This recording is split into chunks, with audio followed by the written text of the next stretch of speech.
कोतवाली नगर में भगवान श्री कृष्ण जन्मोत्सव पर भक्ति का रंग। कानपुर से आए कलाकारों ने भक्तों के साथ किया नृत्य। खबर विस्तार से। कोतवाली नगर परिसर में शनिवार देर रात भगवान श्री कृष्ण का जन्मोत्सव बड़े ही धूमधाम और श्रद्धा भाव के साथ मनाया गया। इस अवसर पर नगर में भक्ति और उल्लास का अद्भुत संगम देखने को मिला।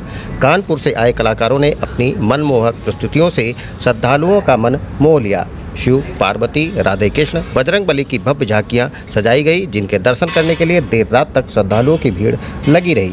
कलाकारों ने नृत्य और लीला मंचन के माध्यम से भगवान श्री कृष्ण के जीवन प्रसंगों को जीवंत कर दिया। प्रदर्शन इतना प्रभावी रहा कि भक्त भाव विभोर होकर झूम उठे।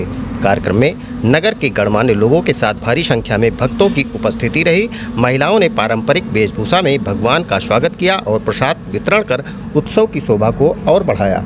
पूरा माहौल भक्ति और उल्लास से सराबोर रहा और भक्त देर रात तक श्री कृष्ण के भजनों पर झूमते नजर आए।